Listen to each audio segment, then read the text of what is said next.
Welcome to Digital Marketing for Contractors, a podcast for home improvement contractors to help you crush your lead goals and take your business to the next level. Join us each episode as we give you powerful insights and practical tips on the best digital marketing strategies to help you grow your home improvement business. Let's get started.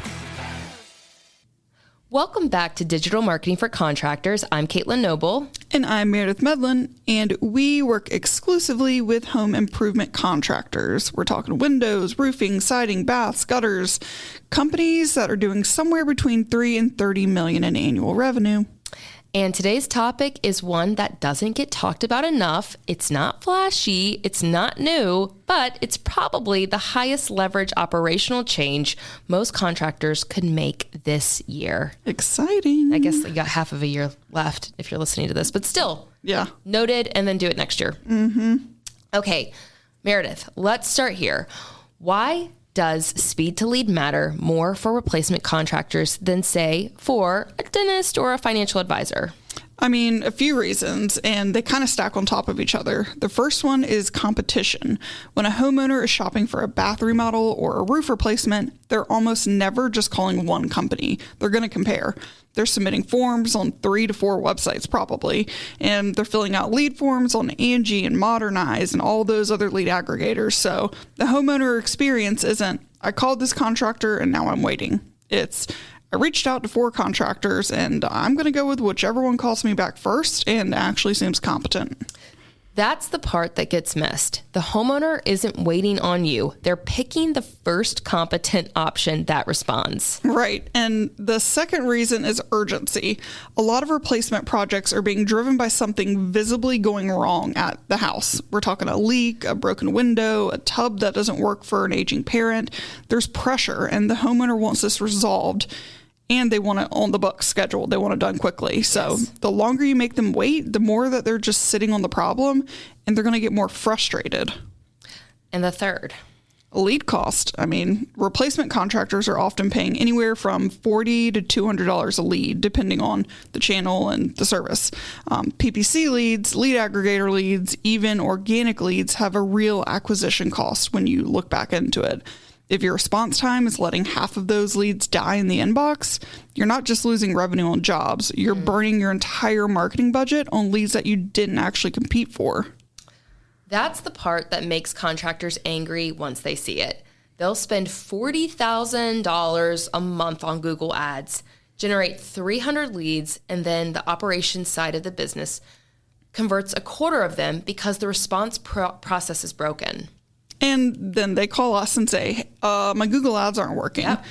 Well, then we have to point out Google ads worked great. Google delivered the lead, but the problem is unfortunately internal.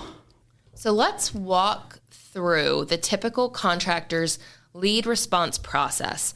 Where does speed actually die? Okay, so there's 4 common failure points. Let's go through them. Start with the obvious one. Okay, the form submission gap. Yes. Phone calls. Most contractors handle those well. Call rings, call center picks up, the lead enters the system. Yay. But form submissions are where it falls apart. A homeowner fills out a contact form on the website.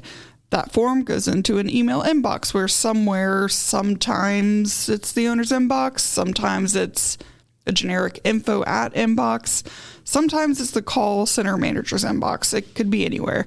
And then somebody has to actually see it, route it, and act on it.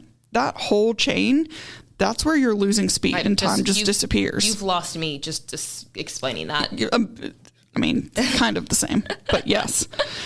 And meanwhile, the homeowner is just sitting there. Yeah, or honestly, they're calling the next company on their list. Definitely. Because they want it done quickly. The form submission gap is honestly where most contractors are losing the most leads. We've seen contractors with average form to call times of 4 hours, 6 hours, 8 hours. Oh, my pearls. By the time they call, the homeowner has already moved on. Failure point 2. After hours. Yes. And I mean, it may seem like, well, what am I supposed to do about that? Most contractors are open 8 to 5, maybe 8 to 6, maybe a Saturday morning shift, but homeowners are shopping at other times. They're shopping at night. On the weekends. Maybe they're filled out a form at 7, 8, 9 p.m. after they put the kids to bed. My task list legitimately does not happen until it is Saturday. I mean, I built it all as week. a parent, I can only imagine.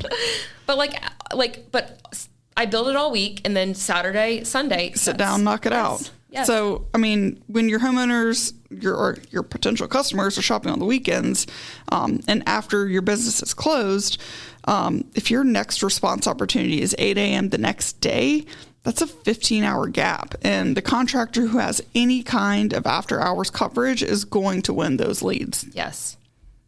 And I will say, like, a lot of that is product specific. Obviously, Sure. I'm not, the aging in place audience who is asleep by 7 p.m., Fair. So I think keep that in mind too. So number 3. The we'll get back to you handoff. This one is subtle, but it does cost jobs. The call center picks up the phone and the homeowner says, "Hey, I'm interested in a bathroom remodel." The call center says, "Great, let me get your info and I will have somebody call you back and get you on the schedule." Well, that callback doesn't happen for hours, sometimes not until the next day. Yikes. That lead has already cooled down by the time the actual scheduler reaches out. So the fix is? Set the appointment on the first call. Don't just take information and promise a callback. Have the call center trained and equipped to schedule the appointment right there. If the in-home consultation needs to be booked through a separate scheduler, then that scheduler needs to be available in real time. There should not have to be a callback. One of the best hacks that I've seen recently is CRMs, and there's other tools too out there, but that allow that automatic scheduling. That's fantastic. Like on the form. Like you can literally schedule. I mean, wow. I've just seen such great set rates through that. Yeah. But yeah, failure point number 4, Meredith, is the sales rep delay. Ooh. This is the one that happens after the appointment is already set. The lead gets issued to a sales rep, but the sales rep is in another appointment, or they're driving, or they just don't check their messages until the end of the day. And the homeowner who agreed to the appointment 3 hours ago gets a confirmation call that night.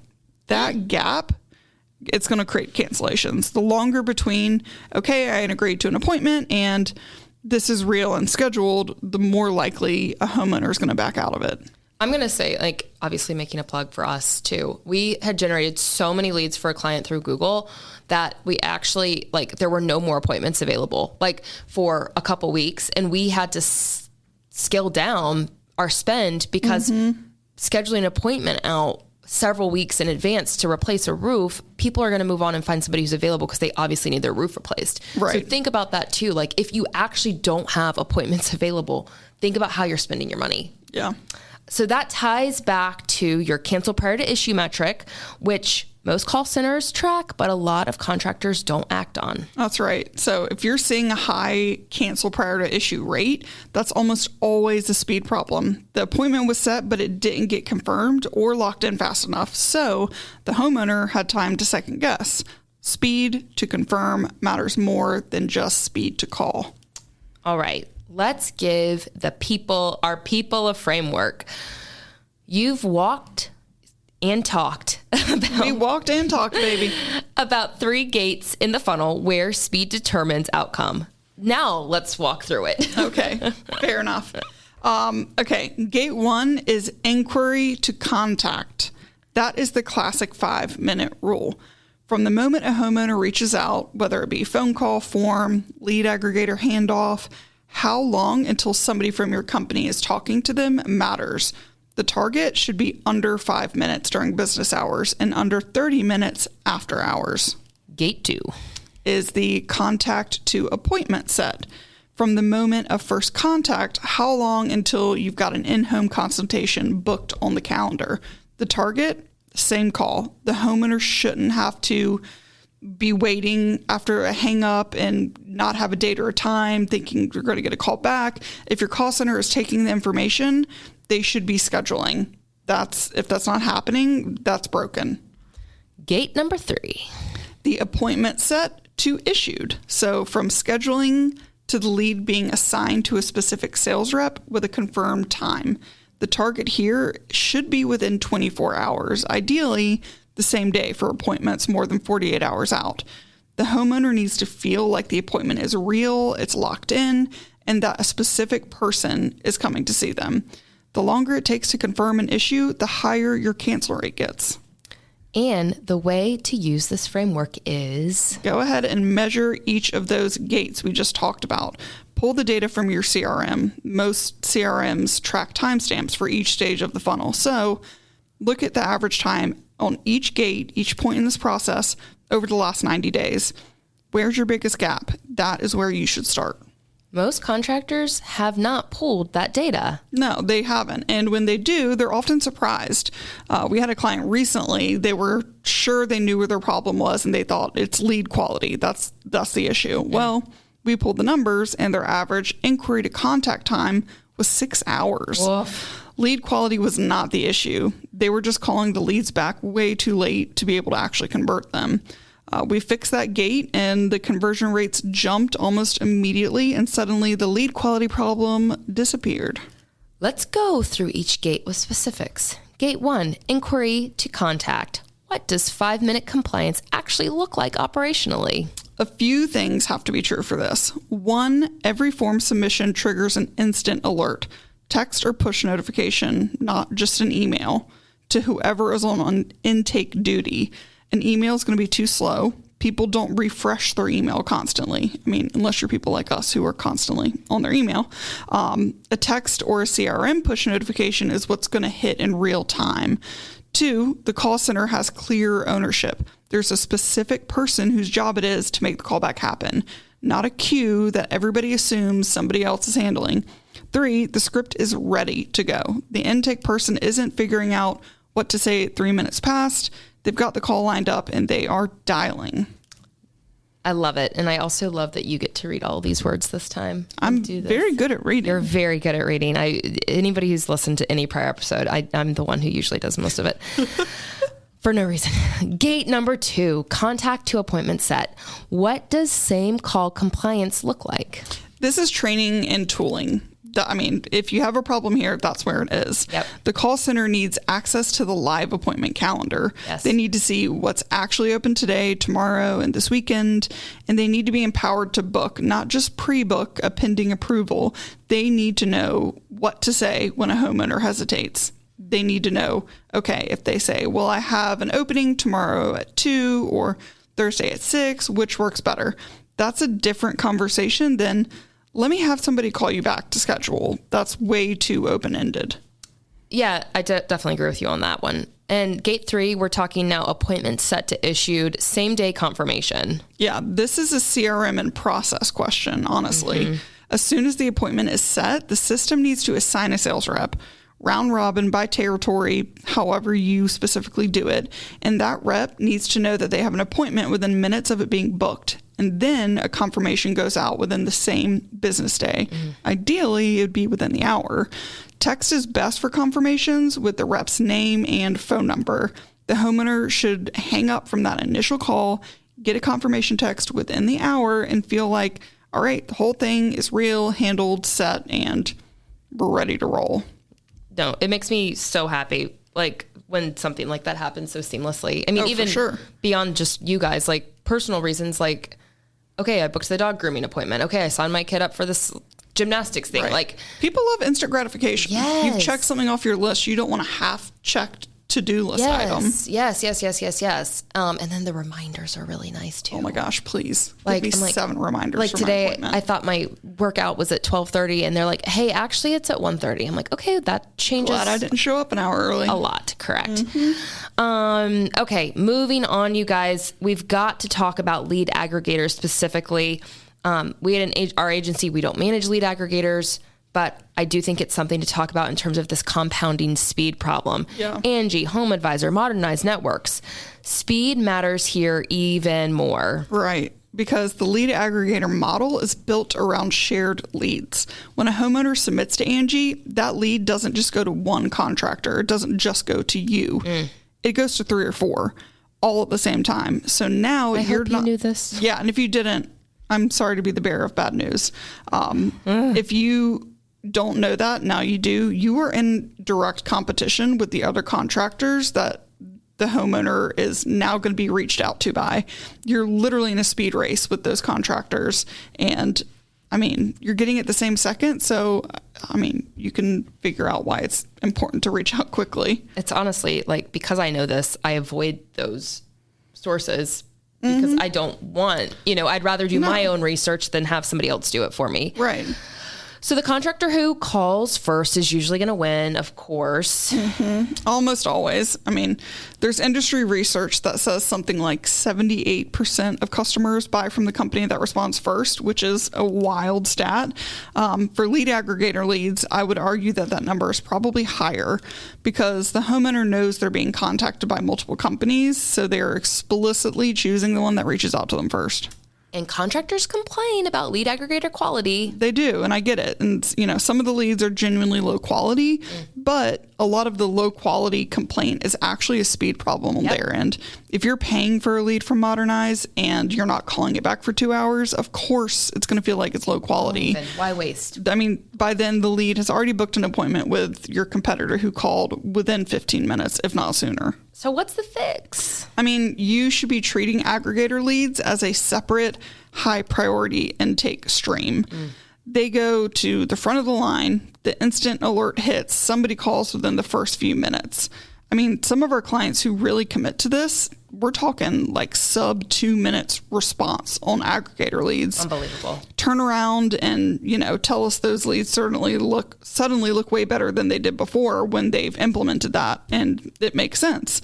Same lead source, same quality, but they have a totally different response time. So onto the broader question. Should contractors even be paying for aggregator leads? Lord, that is a much longer conversation. You've heard my opinion about it. It depends on whether you've got a real exclusive lead source built up or not. That's a good answer. But, I mean, the short answer is if you're going to buy lead aggregator leads, you have to compete on speed. Otherwise, you're funding the contractor who's faster than you and you're burning your money in the parking lot. I mean, that's the honest truth. Love it. We love to hear that. Okay, y'all, let's get tactical. What does the tech stack look like for a contractor who's actually competing on speed? Okay, so there's going to be like 4 pieces here. First, it's going to be your CRM. It has to fire out instant alerts for new leads. Most CRMs in our industry, like Market Sharp, Lead Perfection, Job Progress, they can do this, but it's not often configured. So the form submits, the CRM creates the lead, and an alert fires to the on-duty intake person via text or app push. If your CRM is just sending an email to a general inbox, that's the first thing you need to fix. Woof. Those are the good old days. I mean, if only. What's the second?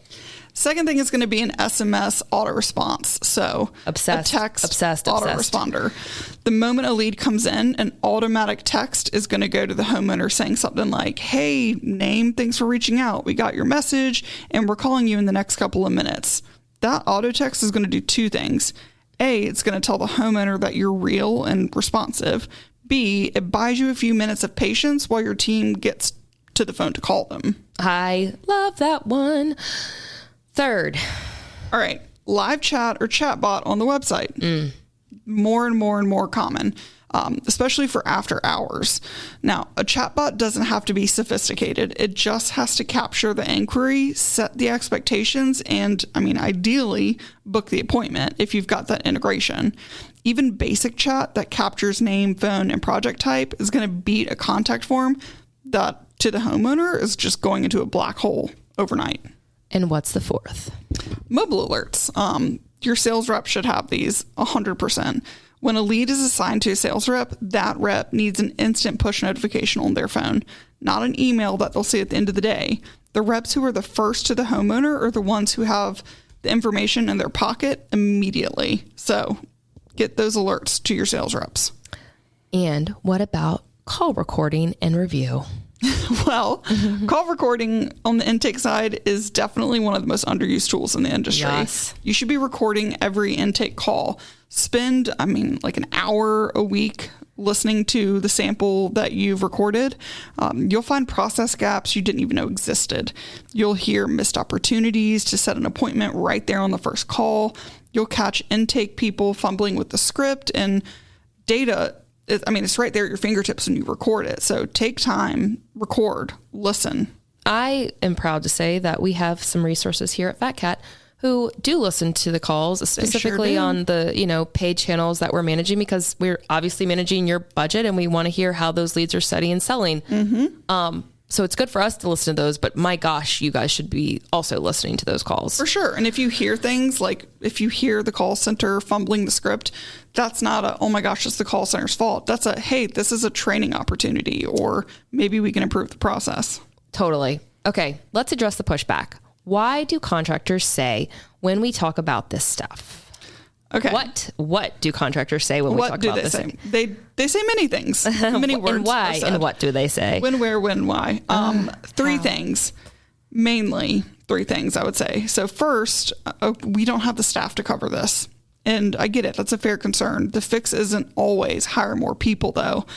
A lot of times it's let's redistribute the work. Yes. If your call center is spending an hour a day on cold outbound and it's not converting, let's redirect that hour to instant inbound coverage, because it's a better use of time with the same headcount. Love that tip, Mir. What's the second? The second is going to be after hours coverage is too expensive. We've heard that, and we get it. It can be if you're staffing internally, but there are after hours answering services that we love them. We have them. Yes, AI. we can recommend multiple if you are interested. And they specialize in home services. They can take inbound calls, they can capture lead info, and even book appointments using your calendar, which is amazing. And all of this for a fraction of the cost of having to staff a night shift of humans. It's not perfect, but it's way better than letting those after hours leads go straight to voicemail. Especially if you're paying for them. Amen. I would say if you're going to pay for them and you're not going to have after hours, then don't pay. Then don't stop it. Don't run the ads. Stop it right now. Don't use a schedule. Correct. Oh yeah. 100%. Okay. Number 3. All right. This one. Well, my sales reps are too busy to take those immediate alerts. This one, we'll push back on the hardest, I think. Sales reps are paid to close jobs. A new lead is a potential commission for them. If your reps aren't responding to lead alerts within minutes, that's not a workload problem. It's a culture problem and a comp plan problem. The reps who win the most are the ones who treat speed as part of their job. So restructure if you need to so that the comp plan is rewarding it. Love that. Okay, what about the contractor who says, our quality is so good that homeowners will wait for us? I love that confidence, and unfortunately, they're almost always wrong. There are a handful of brands in any given market with that kind of, repertoire and ability, but even they lose their jobs to faster competitors. Quality matters, but speed matters too. Especially considering the type of job you're looking for. Exactly. Think about your average ticket price and tell me that somebody is going to or not going to. Just think about it. Put yourself in their shoes. Word of mouth referral, different situation. Sure. Your roof is a mess. They're just going to find the fastest person who can come fix it. And quality versus speed, they're not in conflict, but you can be good at both of those things. And the contractors who are winning the most jobs are the ones who are refusing to choose between them. All right, you guys, we are going to send you off with a clear next step because, one, we love you guys. Thanks for listening. Yeah. And we said a lot of great things, but here's a clear step. Okay, so it sounds like actually there might be 3. There's going to be 3. All right. First, pull a report from your CRM of the last 90 days. And for every single lead, look at the timestamp of when it came in and the timestamp of the first contact. Calculate the average. If it's over 15 minutes, you've got a gate 1 problem, and that is where you need to start. What is the second step? Second step is sit on your call center manager and listen to 10 random. Sit on them? HR, probably not. I swear you Probably said not. sit on them. Where you're going to sit with your call center manager and you're going to sit listen with them. You're going to listen to them, next to them, preferably. Listen to 10 random calls and, specifically listen for whether the appointment got set on that first call or whether the call ended with we'll have somebody call you back. Yikes. Count how many ended in a real appointment booked versus a callback promise.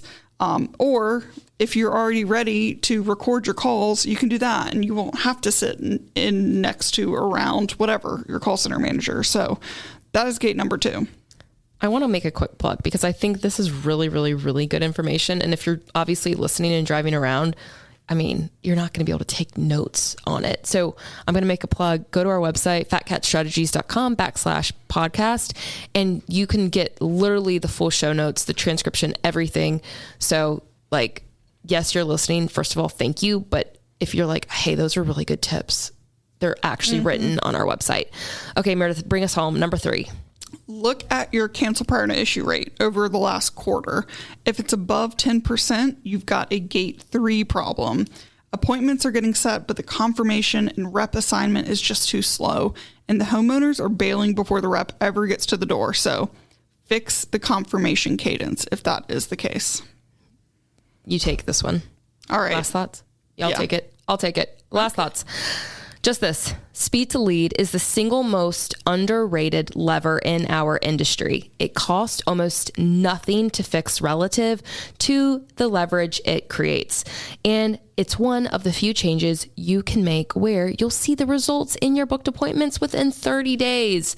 If you can take one thing from this episode, go measure your 3 gates this week, which you can also find listed out on our website. Whatever you find, the fix is almost certainly cheaper and faster than buying more leads. Amen.